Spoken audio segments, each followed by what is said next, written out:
Good afternoon, everyone. My name is Radhika Jaidev, and I'm the Director of the Center for Communication Skills at the Singapore Institute of Technology here in Singapore. With me today are 5 of my colleagues: Brad Blackstone, Kenneth Ong, Lee Hui Hoon, Lee Chien Ching, and Padma Rao.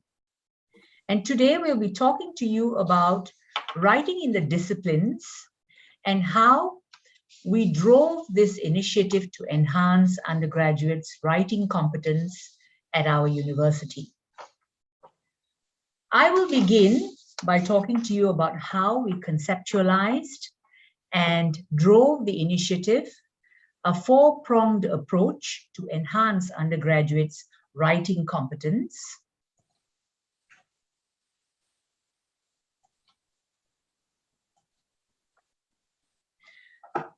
And then I will hand over to Brad, who will be talking to you about designing a standalone module using backward curriculum design, who will then hand over to Kenneth, who will talk about designing and delivering an embedded writing instruction for an academic context, followed by Lee Hui Hoon, who will talk about how she designed and delivered an embedded writing instruction for professional context. Moving on to Lee Chien Ching, who will talk to you about developing e-micro modules to help students with their writing. And finally, ending with Padma, who will talk about how we offer peer tutoring and writing consultation through the communication help desk at our center.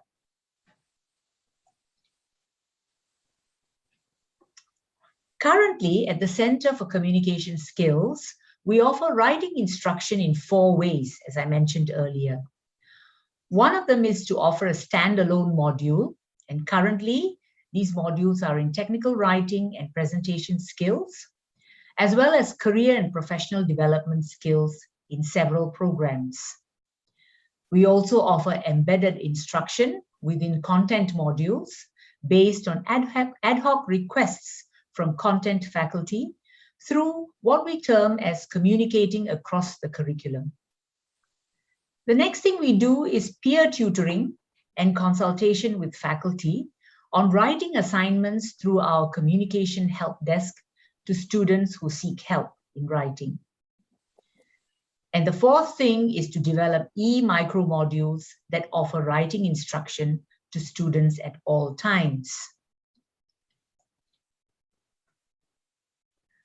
Some of the changes that have taken place over the last few months going forward are the following. We have actually got endorsement from senior management to offer a new 4-credit, 48-hour, 12-week module, which emphasizes critical thinking in writing and speaking, to be delivered to all SIT undergraduates in all undergraduate programs, beginning in the new academic year in 2021-22. The next thing is to embed writing instruction and consultation through our Communicating Across the Curriculum program in at least 1 content module per academic year in every undergraduate program. And finally, and this is connected to the writing instruction which will be embedded in content modules, we'll be assigning weighting and assessing the writing of content assignments using a set of writing rubrics agreed upon and designed by both the content faculty and CCS faculty. The writing in those content modules will account for 3 credits in every academic year, beginning from year 2 of a student's undergraduate education at SIT. So these are some of the changes that we have going forward from the new academic year. In our holistic approach to teaching writing at the Singapore Institute of Technology, we've considered a few things, particularly in the design and delivery of the critical thinking and communicating module. Our faculty will be working very closely with content faculty to discuss what students would be required to write in their programs and in their professions. They will also be talking about typical problem solution contexts within their programs so that these may be incorporated within the communication teaching materials. This is to ensure that students are able to see the immediate relevance and applicability of the writing, knowledge, and skills acquired to their programs and professions. So as you can see, our program here focuses on discipline-specific literacies and values in both the standalone module as well as in the CAC work that we do.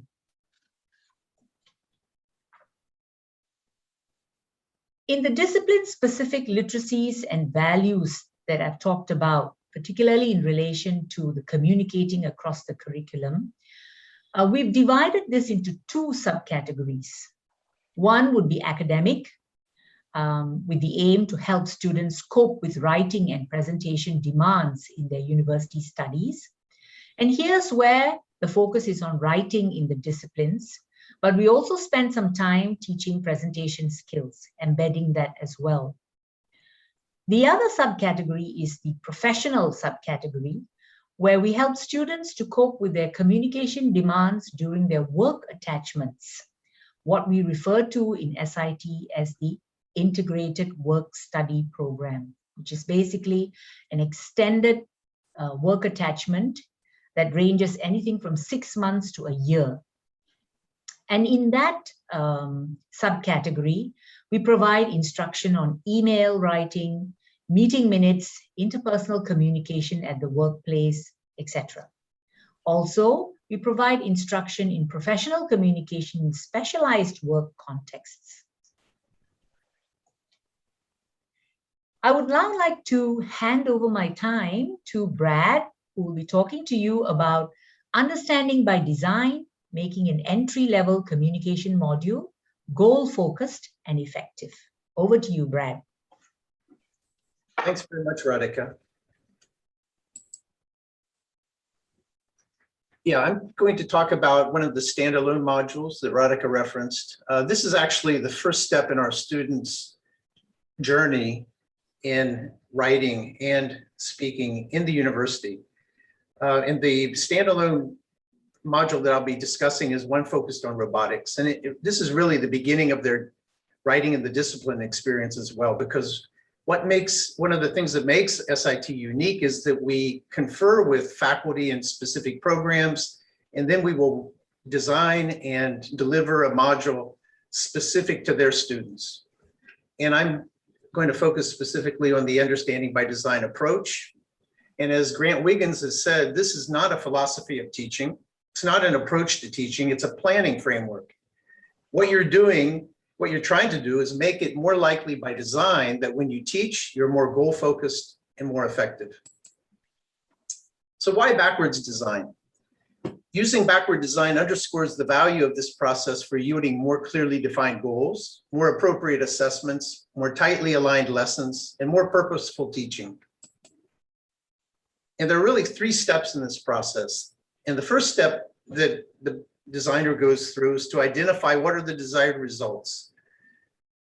And that, of course, involves doing something, as I just mentioned, meeting with program faculty and determining exactly what they expect of their students when they walk into the classroom.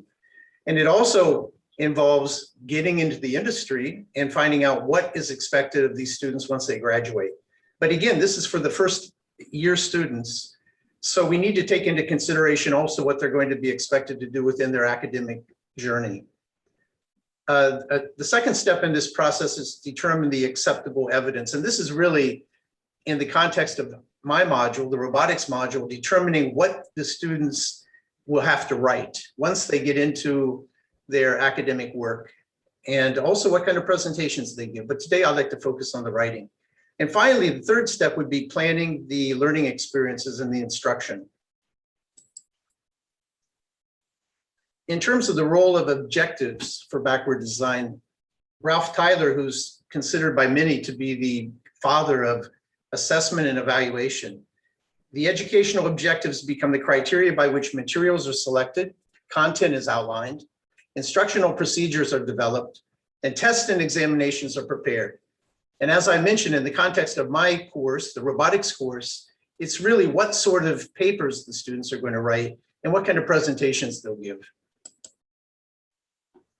And Radhika has already referenced this course. This is the first iteration of the robotics critical thinking and communicating module. But this is based to a large degree on modules that we've already offered in other programs for technical communication. The main requirements for the course will be a summary reader response, both a descriptive and critical reflection, and a research project culminating in a team-based design proposal and a team-based oral presentation. But because of the time limitation today, I just want to talk about the summary reader response. So how to ensure that the instructional design might best serve robotics engineering students in this critical thinking and communicating module. This is what I would suggest, that you really start on the macro level by, of course, leveraging field experience that you've had developing and teaching similar modules, surveying the literature, and in this module's case, we would have considered English for specific purposes, reading to writing, process writing, problem and task-based learning. But I want to focus on considering university standards and expectations, academic cluster goals, and other requirements, and also the communicating with the robotics program lead, which I already mentioned. In terms of considering university standards and expectations and academic cluster goals, requirements, etc., for these students, when they get into their third year, they're going to need to do their work internship program. And as Radhika mentioned, this could be up to a year in the workplace. So in that context, they have to demonstrate effective oral and written communication and develop proposals and write professional reports for engineering projects that contribute to an improvement to existing products, processes, and methods. Now, what does this mean in terms of my specific module, which is 2 years prior to their work study? So where do I begin? And these are actually the learning objectives for critical thinking and communicating. And these apply to all of our modules, but I'm going to make it specific to the robotics. So I just want you to look through these objectives and look at the critical thinking and writing objectives.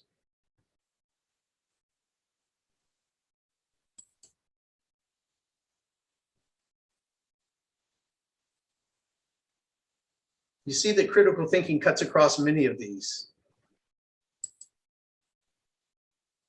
In terms of communicating with the robotics program lead, in my discussions with him, he focused on a content that should be related to the Mars rover and teleoperations functionality and subsystems. He was very specific in saying he wanted a detailed study of one of the devices of the Mars rover to be done by the students. He also said that research strategies and the use of databases were very important, that citation management was of great importance, and that he wanted the students to come with the skills for writing a lit review and a design proposal. In fact, he specifically said, I intend to have separate communication, critical thinking assessment components in the first few project modules as a direct application of your module. So on a micro level, what does this mean? It means, for me, establishing curriculum priorities, writing the assignments and the tasks, writing assessment rubrics and feedback forms, surveying and selecting module readings, and developing the instructional units where we actually do the teaching. And finally, setting up a Google Docs folder for archiving all of these materials to share not just with my colleagues, but eventually with the students. In terms of establishing the curriculum priorities, Wiggins and McTeague have diagrammed it in this way. They see that there are three kind of levels. One is what's worth being familiar with. And when I thought about this, I realized that really citation conventions, the students need that. They need an organizational principle, which is what the pyramid principle is for writing. They need to know something about design thinking. They need to know something about robotics concepts. And in SIT, in the CCS program, we've decided to focus on critical thinking. And one of the critical thinking frameworks that we're leveraging is the Paul Elder framework. In terms of my students, what will they need to do actually in the module? Well, they're going to need to read critically, paraphrase and cite sources, summarize, and write a reader response with a persuasive thesis and support that thesis with credible evidence. So all of these particular outcomes will be expected. In the big picture, what sort of enduring understanding do I want the students to have? And again, referencing the Paul Elder framework, I would like the students to walk out of my course with the intellectual standards that are listed here for both writing and speaking, and also these elements of thought that the Paul Elder framework mentions. Things like purpose and developing questions and understanding the main concepts of robotics and points of view, things like that. Finally, what I had to do was write the assignments. And as I mentioned before, I'd like to just focus very briefly on the summary reader response. But you see we have 5 major assignments there.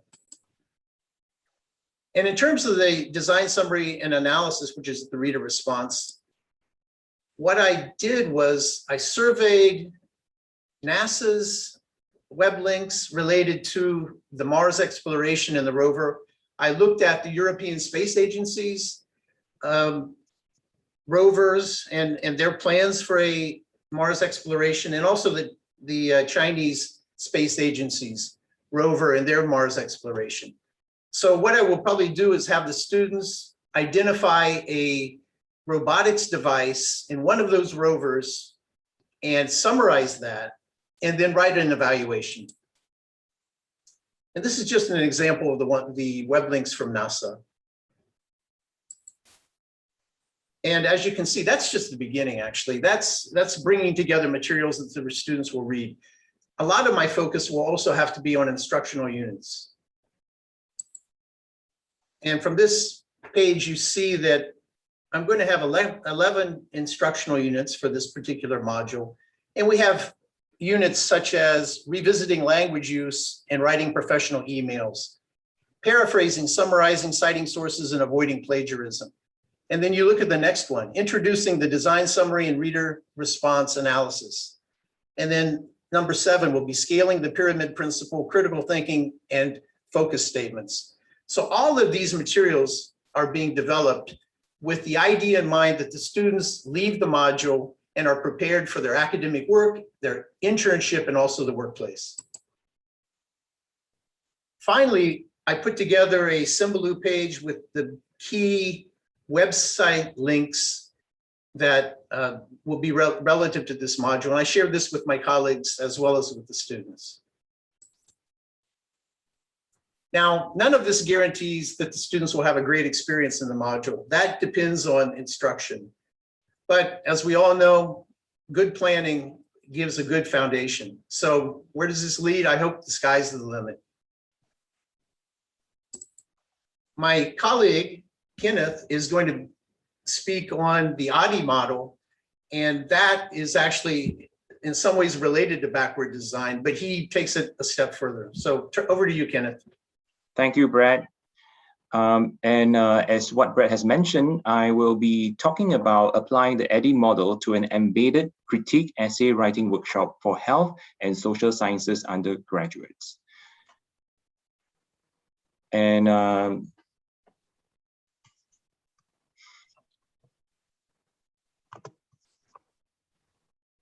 right, for the content, it is divided into 4 sections, mainly the background, followed by the objectives, then the methodology. I would also present my findings, and then finally some recommendations. Now, what about the background?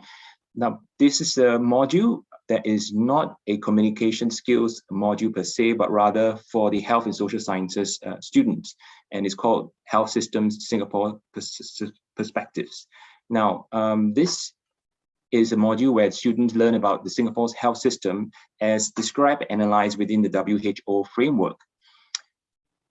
As is mentioned here, the students will learn about the policy making, health needs that are identified and met, as well as the collaborations that are needed and established. Now, these degree programs consist of physiotherapy, nursing, occupational therapy, diagnostic radiography, radiation therapy, dietetics and nutrition, and finally, speech and language therapy. So for CCS, we offer what we call embedded instruction or workshops for these content modules. In this case here, this is very specific to an assignment. The module lead requested for this workshop to prepare students on how to write the critique essay assignment. So this workshop consists of a 2-hour session conducted on 16 and 17 of September last year for 600 students, divided into 16 seminar groups. Now, this assignment is individual based, up to a 2,000 word count limit. The essay question, well, students have to discuss Singapore's health system from the perspective of stewardship, resource generation, financing and services in meeting the demands of a pandemic such as COVID-19. The assignment brief and the rubric were emailed by the module lead. The objective really is to help students to write a sound and defensible academic essay. Now, just a quick look at the highlighted box of this rubric, you will see that evidence of critical reading and writing is very, very crucial. So especially if you look down from the third line onwards, you notice that students are expected to produce evidence of critical thinking in their essays. Now, these are the principles that guide the design of the intervention based on the literature. Firstly, academic writing is based on critical, analytical reading. Students must be guided through the detailed reading of texts, and their attention must be drawn to argumentation as well as discourse features.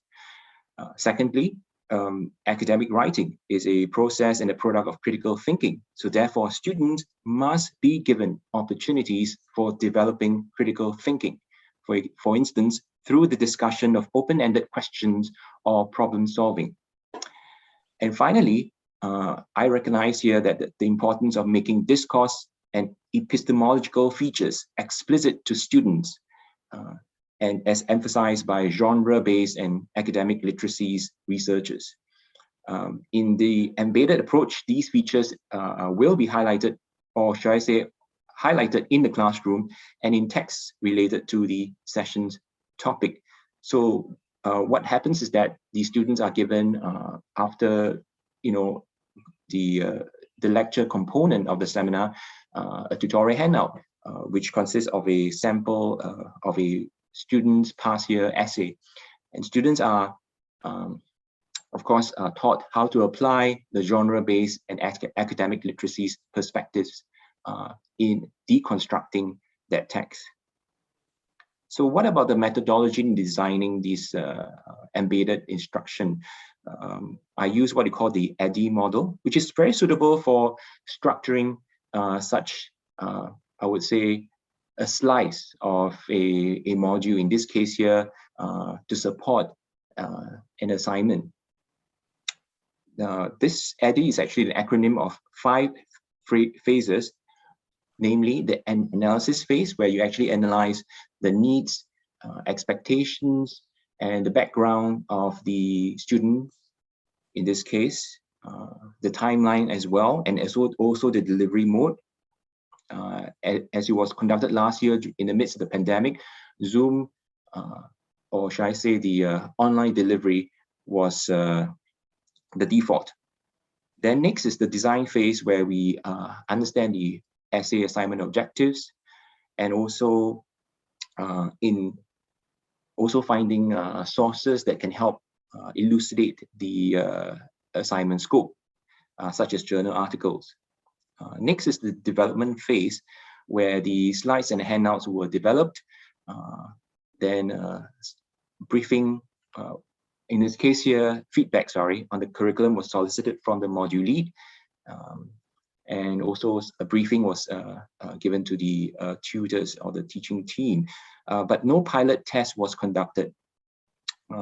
Next is the implementation phase, where we, as I mentioned, a briefing of sorts for the teaching team, and finally the evaluation phase, where I apply both Kirkpatrick models levels 1 and 2, with a caveat about 2 in the sense that I will talk about, or should I say elaborate later.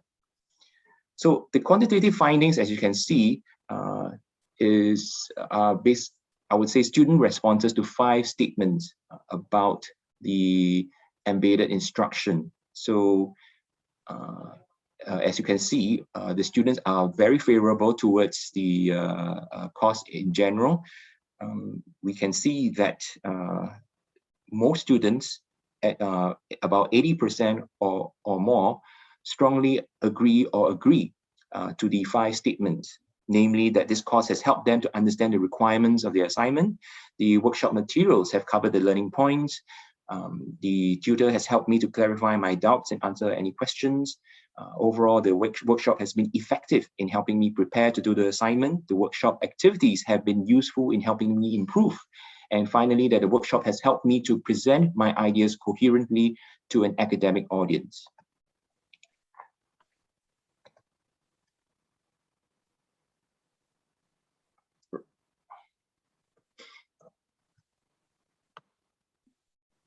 Right, so just a slice of the qualitative findings. As you can see, we receive some, I would say, positive comments. In fact, most of the comments are positive, saying that, showing that students have benefited from the workshop. There are some tutor-specific comments too. And but I want to draw attention to the second last comment, where a student said that the session could have been recorded on Zoom so that they can revisit it later, which I think is a very good idea, and it will be implemented for the next run. Finally, that the last comment about the workshop duration being too short, and the suggestion that it be extended to 3 hours will be a real constraint that it will be hard to overcome, since this module does not belong to CCS, rather the Health and Social Sciences degree programs. And they have constrained in terms of timetable, classroom hours, and so on. The module lead actually gave feedback that there is an improvement that she noticed in students' essays compared to the previous batch, which did not have the embedded instruction. And then based on that, the module lead requested for the same workshop to be conducted later this year on the 16th and 17th September. Recommendations, well, I would say that I recognize here that academic literacy is a gradual process that needs developmental feedback. And in this case here, students were encouraged to book appointments with peer tutors at the communication help desk to review their draft essays. But this may not be sufficient. And so, as mentioned by Radhika, we will be launching a standalone critical thinking and communicating module for freshmen of all health and social sciences degree programs. And this module will run concurrently with this particular module on health systems. And finally, I would recommend that to use a pre-test, post-test, like a critical reading and writing test to assess students' critical thinking. And I would say this would take place before the embedded instruction and at the end of the embedded instruction. So at this point, I'll wrap up my presentation. I'd like to hand over my time over to my colleague, Hui Hun, who will be talking about her CAC for mechatronics systems. Over to you, Hui Hun. Thank you, Kenneth. Hi, everyone. My name is Hui Hun, and I'm here to share with you my 2 CAC efforts in 2 modules within the mechatronics systems program. So the CAC activities in both modules relate to communication within the workplace context. The first is a workshop that's embedded in the module called Systems Engineering Project. And the second is really a series of efforts, a series of events in the module called Integrated Work Study Program.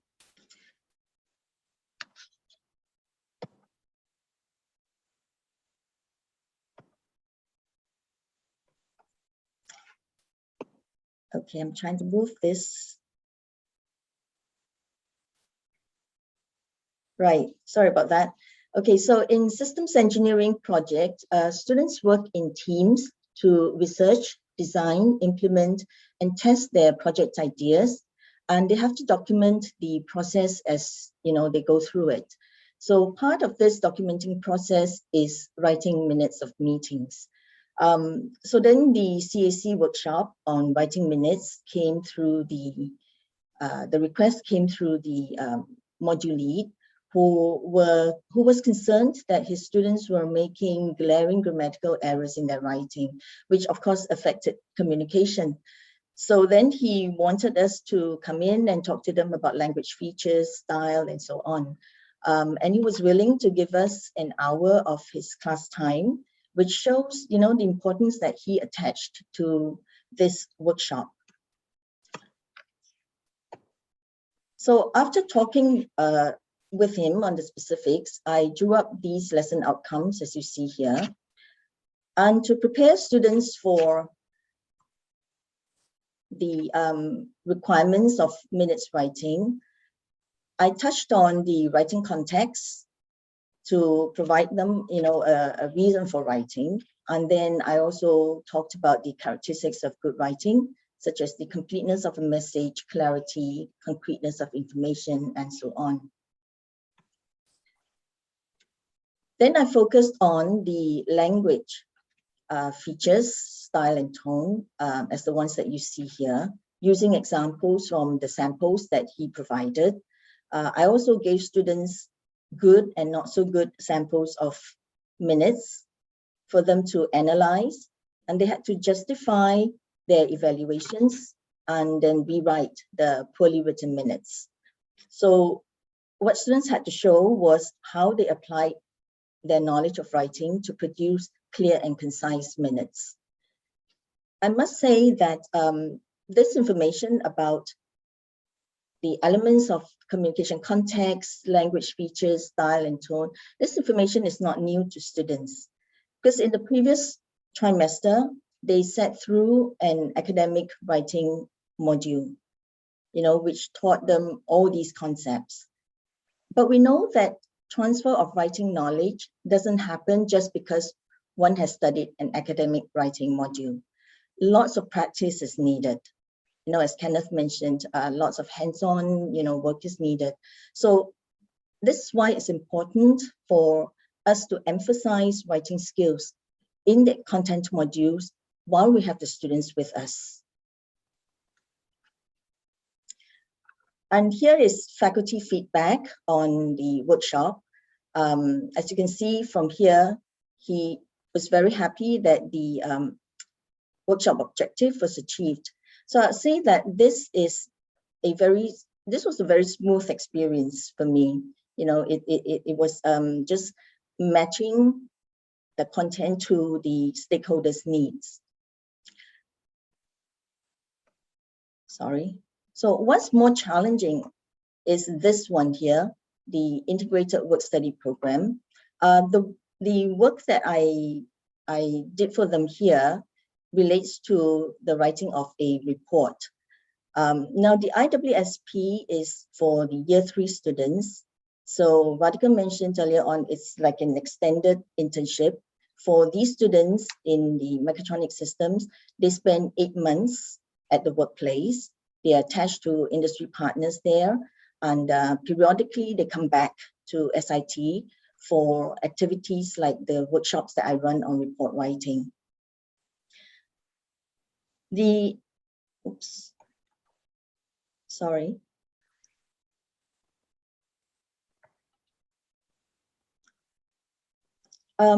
so yeah. So the report, as you can see, it carries 80% of the final score. Students have to submit one report 5 months into the internship and another at the end. The report is essentially a reflection of what they've learned at the workplace and how they've applied their classroom learning to the workplace and vice versa. So my involvement in this module runs two ways. CAC,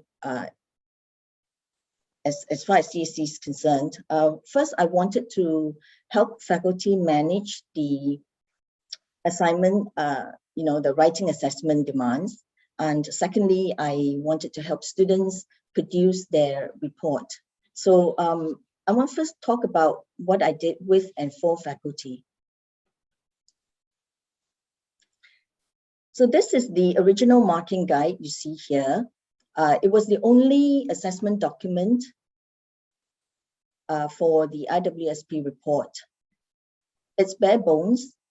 As a writing instructor, I find it very difficult to use this for assessment. So I thought I could do something about it. I wanted to improve it. So I first went to the academic supervisors to get their feedback on what they expected of a reflective report. And from there, I produced my version of the marking guide. And this is what I came up with. I call it the report structure. So from the name, you can tell that it's about organizing the information elements. It's based very closely on the original guide. The assessment requirements have not changed. What I did was merely to, flesh out the details for each section of the report. Students still have to show their ability to analyze a problem, formulate solution, integrate theories with practice, and then, talk about the lessons that they've learned and what they can, how they can move forward. So what I wanted to do here was to give students a way to organize the information and help them align their writing to their readers' expectations. And here you see the faculty feedback. The comments relate mainly to how the report structure has helped students, manage the information. The third comment in particular, I think is important because it shows the perception that the structure has helped with greater reliability as well.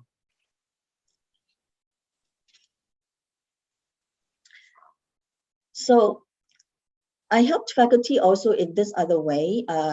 Just recently, I produced a report rubric, mainly from requests from new supervisors.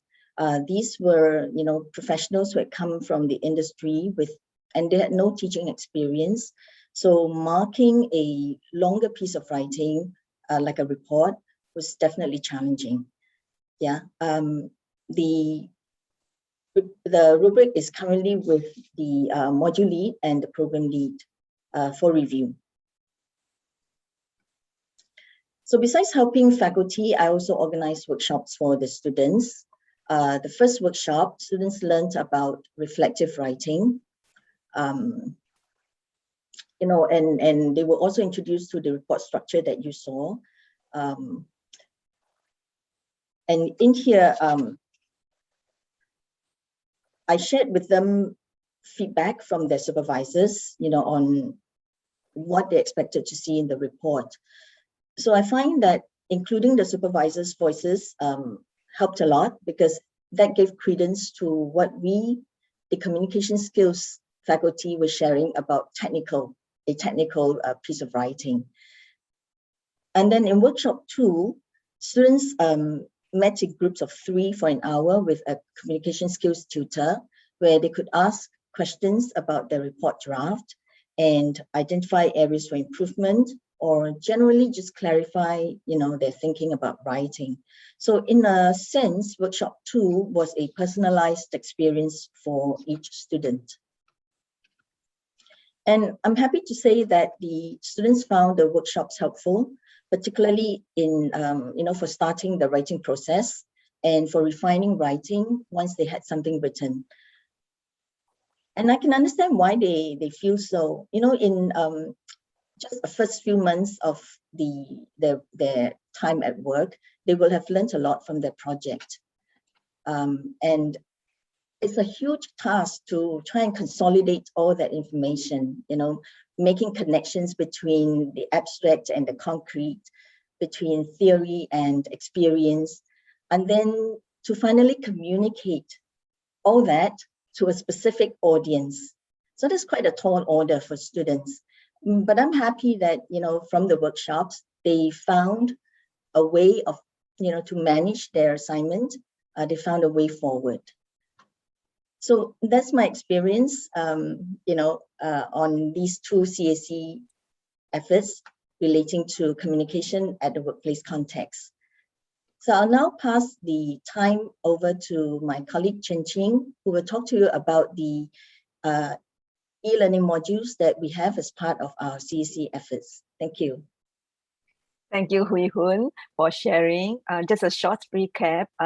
The Center for Communication Skills of Singapore Institute of Technology have a four-pronged approach in supporting students' proficiency in writing and speaking. And Brad has spoken on our support for regular modules.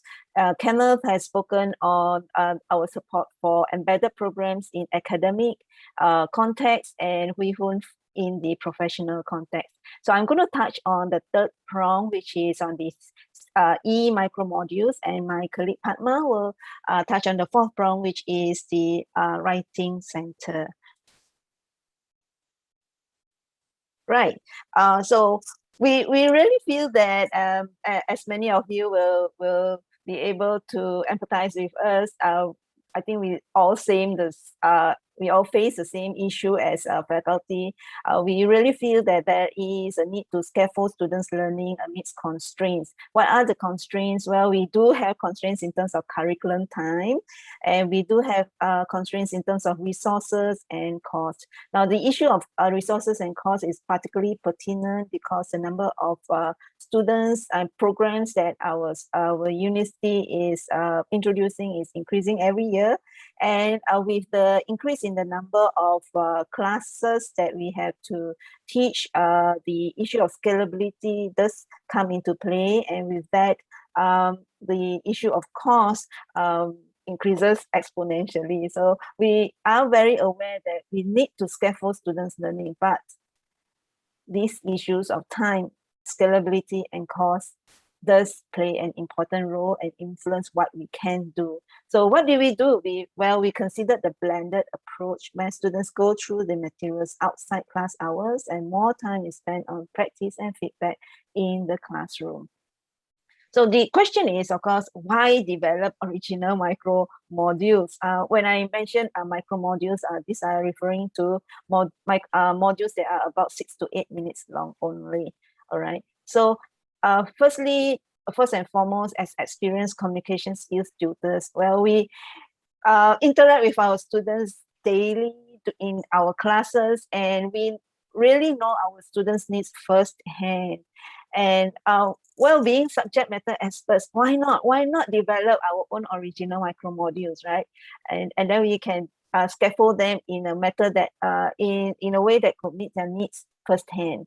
Okay, the other reason why we develop original micro modules is because we believe that it is a long-term investment. These are standalone e-resources, and because they are media objects, well, they can be reused and repackaged for multiple purposes. And the beauty of it is it only involves a one-time development cost. So I might use this micro module for, let's say, a regular module, and I could use it again or repackage it for another purpose, which is for the embedded module, and there's no extra cost. Okay, and the other advantage of developing original micro modules is there is no copyright issue. Okay, now how then do we roll it out to students? Well, the main consideration was to make it accessible to students and faculty and staff in the flow of their studies and work. So we had our learning management team automatically enroll the students, undergrad and postgraduate students, in our CCS workplace communication course site. That's what the site where all the e-micro modules are hosted, and these are accessible to the students for the entire duration of their candidature. i.e. from the minute they matriculate till they graduate. And the advantage of it being hosted in the LMS, the learning management system, is that this is also available to the students during their internship, which we call in SIT the Integrated Work Study Program. We also adopt the one SIT approach. Well, we have heard we know that it takes a village to raise a child. Yeah, so in this particular instance, we also enroll to the course side student-facing staff, i.e. all faculty, professional officers, career services, and also student life staff. The reason for this is so that if they encounter students who need support in terms of writing or speaking, they could just refer students to this course site. So in short, our e-micro modules are used in regular modules, embedded modules, back to campus modules, and they could be used as a mandated or supplementary e-resources. So a bit about our CCS micro modules. As mentioned, they are rolled out in the LMS, and we rolled them out progressively to students and staff. Our first e-micro module was the English Quest. This was the primary motivation for this module is because we had the group of students who were weaker in their proficiency in English, and they needed help in grammar and also sentence structure. So, grammar is so dry. So we gamified the grammar intervention, and then I called it a quest instead. Yeah, our second module was managing meetings, and this was developed in collaboration with an external institution, which is the Institute of Adult Learning.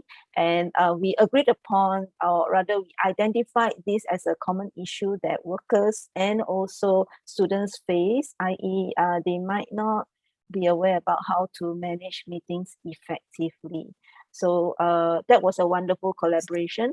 Our third micro module was a collaboration with another department in SIT, which is the Career Center for Career Readiness. And this department is in charge of the students' internship. So we developed the career and professional development module, and we basically develop it in a way that would meet the students' needs when they are doing their internship. We also have micro modules on interpersonal skills, topics like building relationships, conversing with confidence, and also managing conflicts. Now, as you notice, we have a very ground-up approach when we are developing our micro modules. So we do spend quite a bit of time on verifying that these are the issues and what are the causes of the issues and what are the students' areas of need before we move on to develop the modules.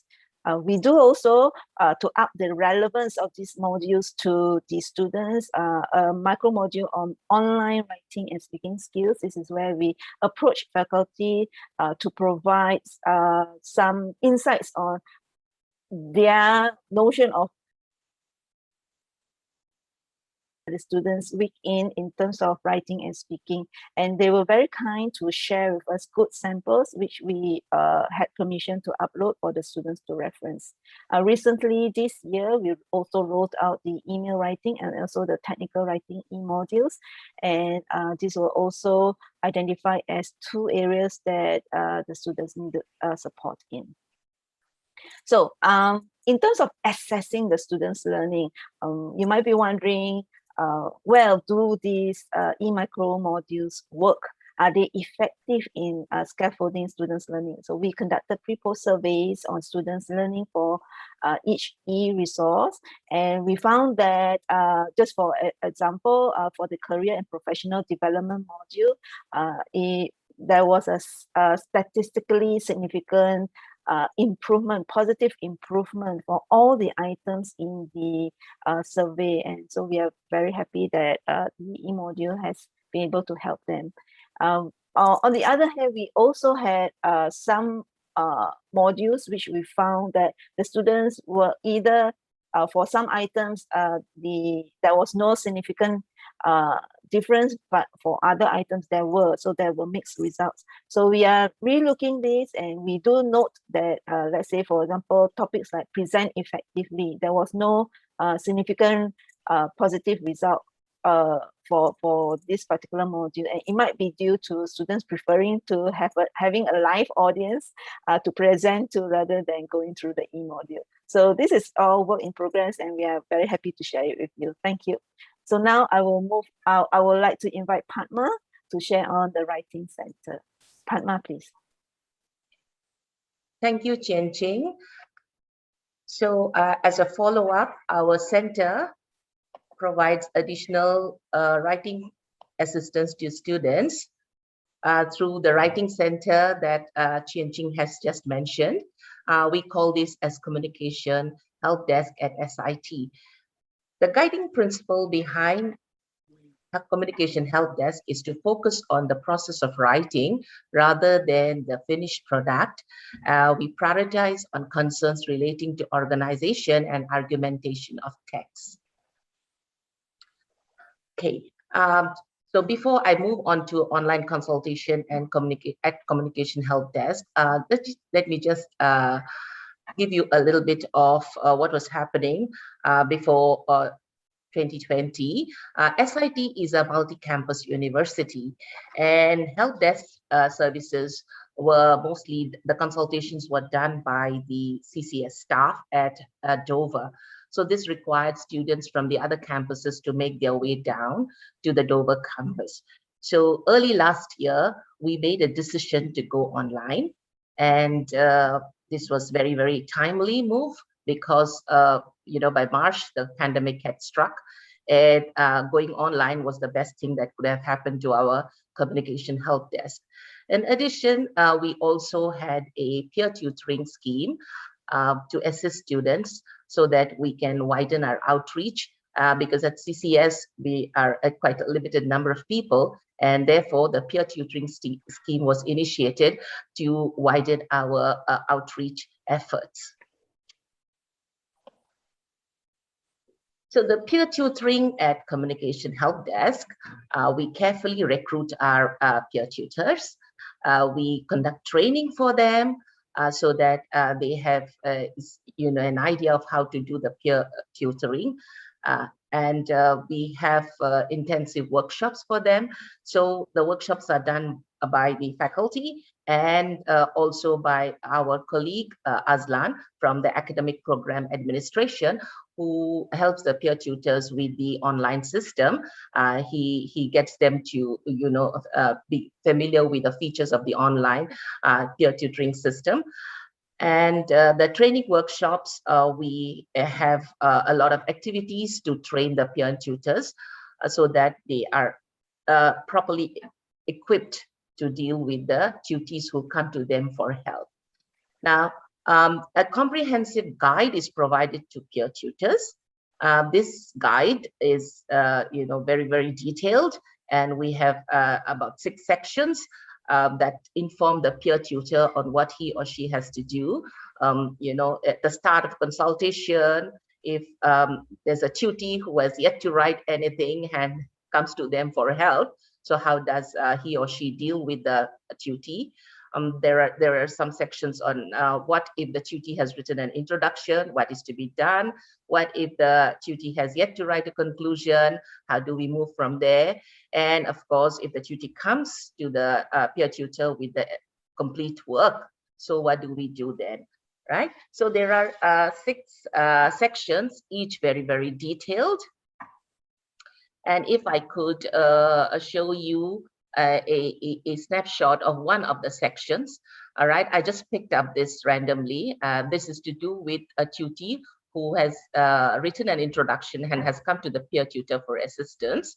So there are a lot of comprehensive details there, and this is to help the peer tutor to do his or her work properly.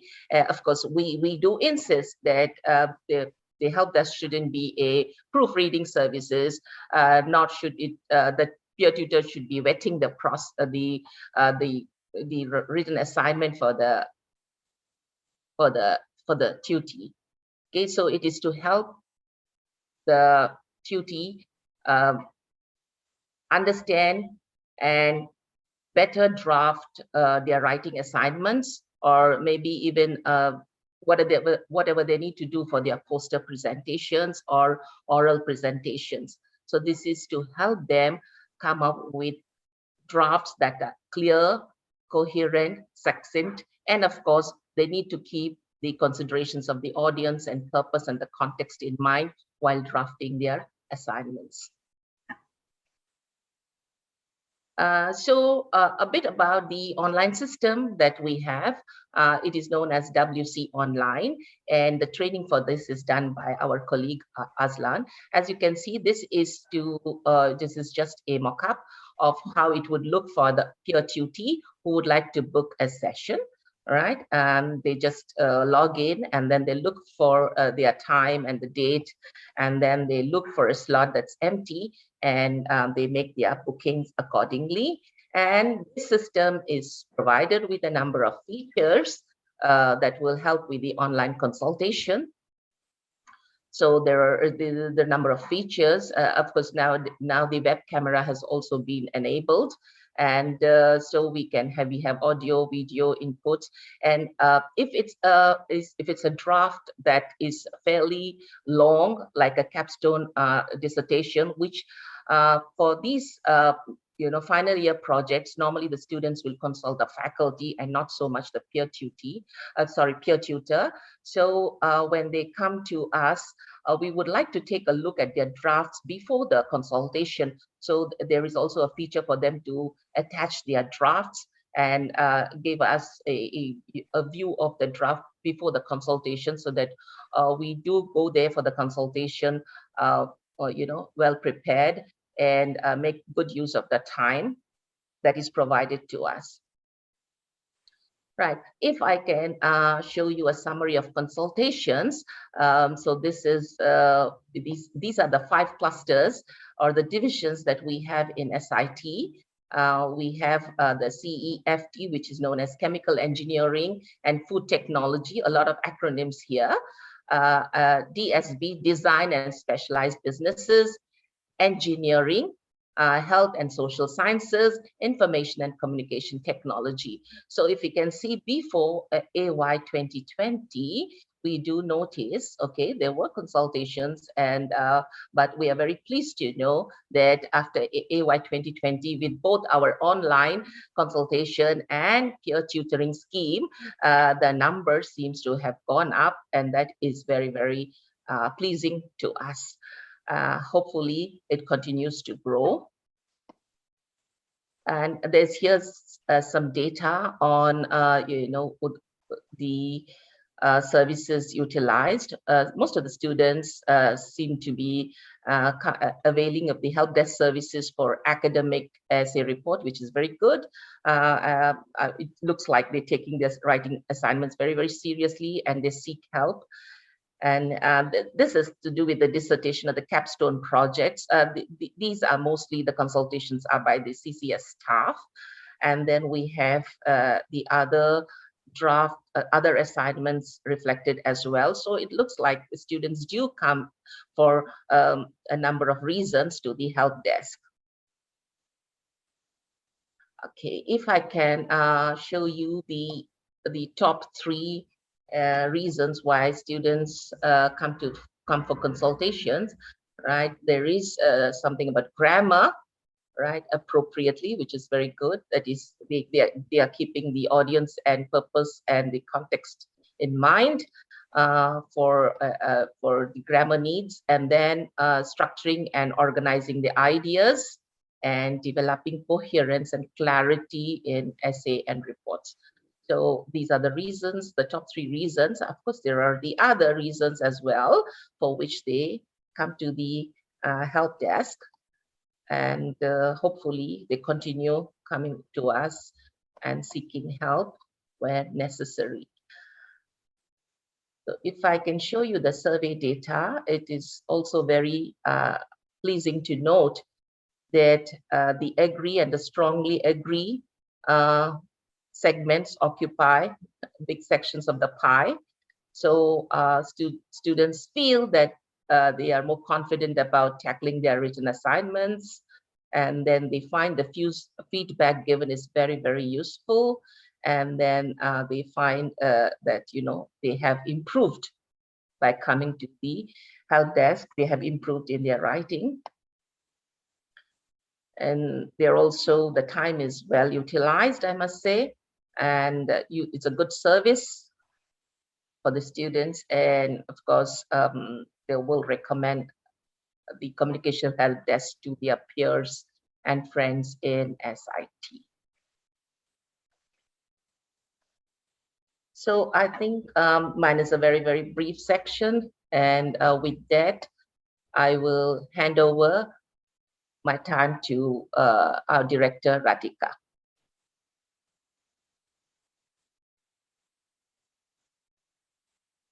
Thank you, Padma, and thank you the others as well for those very, very interesting presentations.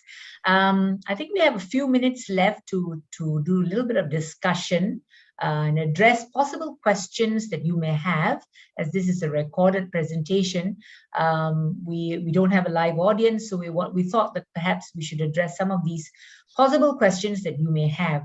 So I'm going to ask Brad, first of all. I mean, Brad, you talked about developing the standalone module using the backward curriculum design. Maybe you want to tell us about, you know, what might possibly be a downside there in that instance. One criticism of backward design that's been mentioned in the literature is that it's too goal-focused and that there's too much emphasis on assessment.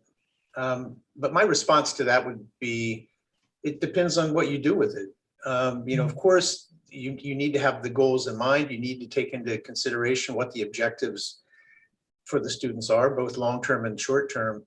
But in terms of developing the curriculum, developing the module, you know, that's in the hands of the designer. So the way we work out instructional units, the way we work with rubrics, the way we write assignments, it depends on us. So I see there's quite a bit of flexibility. Yes.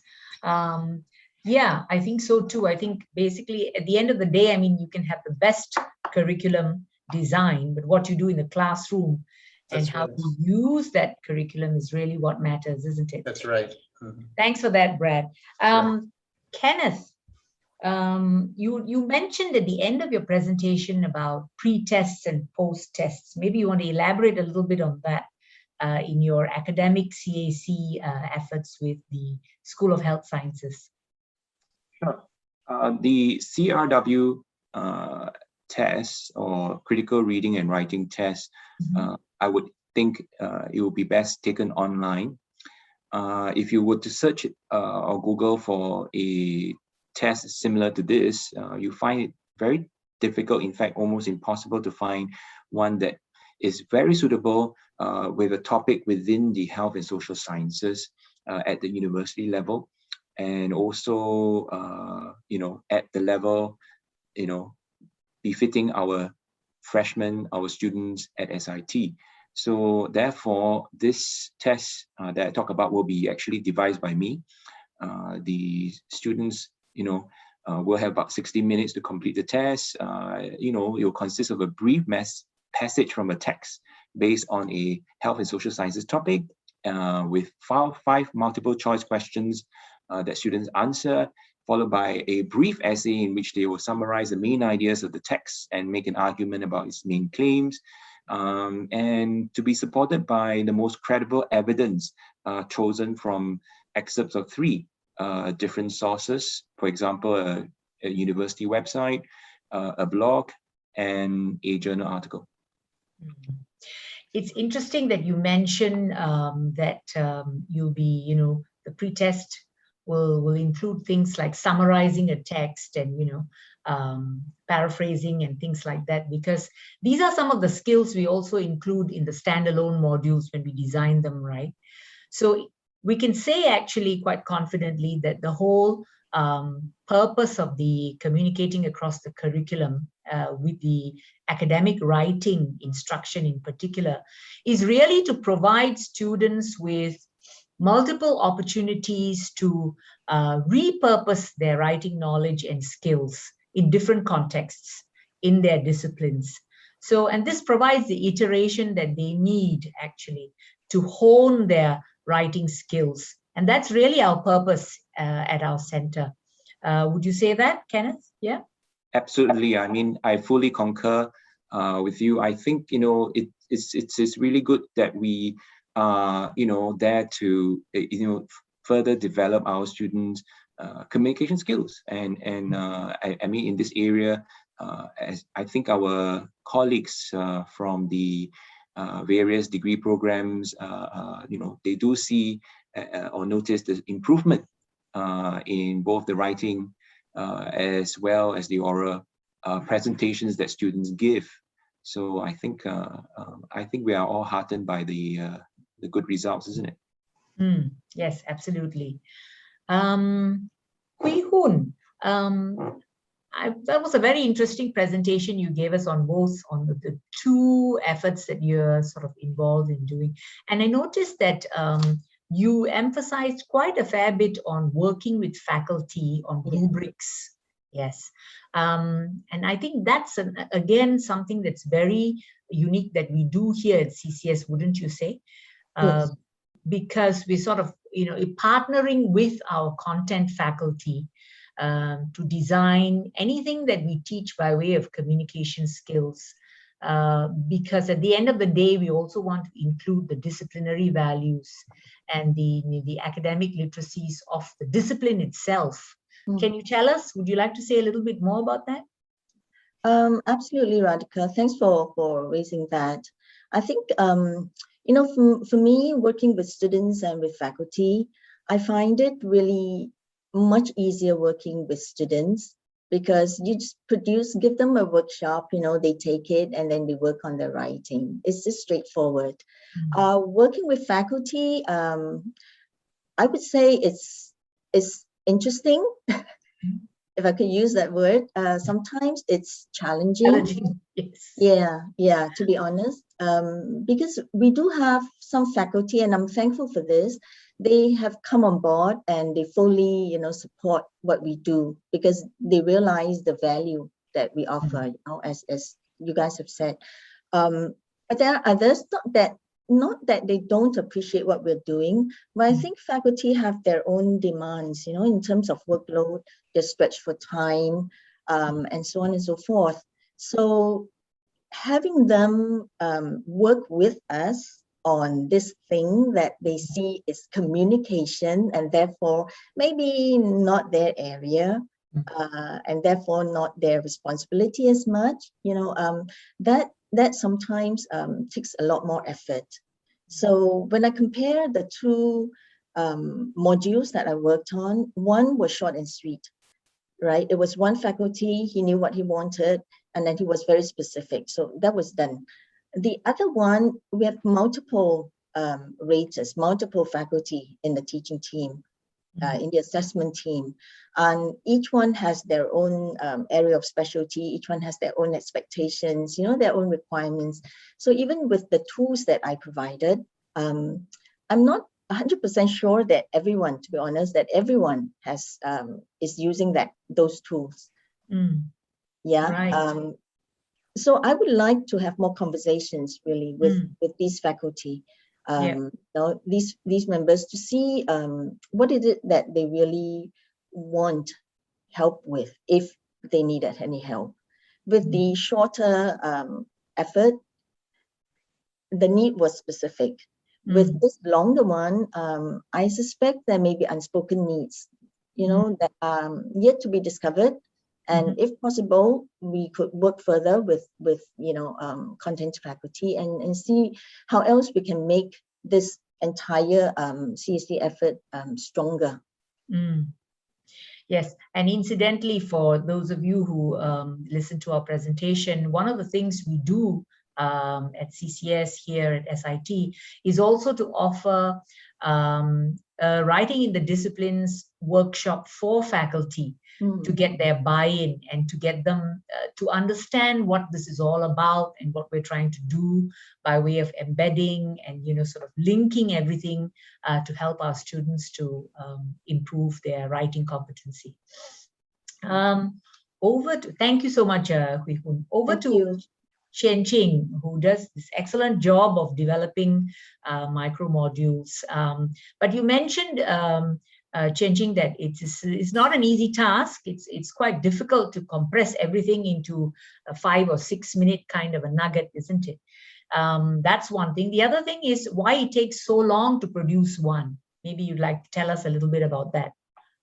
Yeah, thanks, Radhika, for your question. I think first and foremost, I need to qualify that micro modules are not meant to be mini textbooks. They are meant to meet students at their area, in their area of need. So, let me just give you an example for English Quest, because it was a very dry topic on grammar, parts of speech, and so on and so forth. So we chose the gamified approach. But on the other hand, when we were developing the career and professional development module in collaboration with the Center for Career Readiness, we really sat down with them to really understand what was the areas of need that the students had, what were the problems that they encountered, and then we came out with 2 different categories of needs. And the first was in getting the job, and the second was in surviving the job. And again, after much discussion, we conceptualized it as a FAQ type of approach. So we had these micro modules having titles like "Help! I can't find a job," you know, or having a fallback plan. So we adopted very different approaches depending on the students' areas of need. And to come back to your question as to why does it take so long to develop a module, well, part of the time, a large part of the time is spent in understanding students' areas of need and conceptualizing how this could be approached in the most effective manner. Thank you. Thank you so much, Chen Ching. And, you know, we hope that with adequate funding, we may be able to produce a few more micro modules. I know it's going to be a lot of work, but yeah. So those are plans for, you know, times ahead. Thank you. Moving on to Padma. Padma, you mentioned that, you know, the peer tutors are trained very, very carefully. Maybe you want to tell us a little bit about how you actually screen and select them and then, you know, train them. Yes, Radhika. Yes, I would like to share the details. What we do is normally we send out an advertisement. We advertise for the peer tutoring positions on SIT portal. And then when the applications come in, we take a look at the GPA scores. We ask the applicants to submit their writing samples. And from there, we make a short list of candidates for an interview process. And at the interview, we select our candidates, and then we invite them for a workshop. The workshop that we conduct is quite, I should say, a lot of activity-based workshop where we have role play activities. Then we critique samples of written works, and then we discuss. So it is quite intensive, and it's not that all those who come for the workshop are again selected to become peer tutors. From this entire list, we again during the workshop itself, we have an idea of who will do the job well. So we immediately then put them up as peer tutors.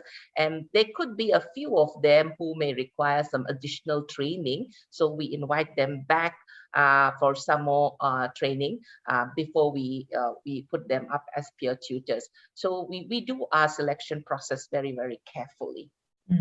Yes, and it's so important to have that rigor in the selection process so that, you know, we can be reassured that, you know, the peer tutors are doing what they're supposed to be doing. That's right. That's without actually rewriting, you know, the duties text. We do monitor them. Yeah, and then we also try to get feedback from the students who have gone for peer tutoring sessions. So we keep an eye on all that. Thank you, Padma. Thank you so much. Thanks, Radhika.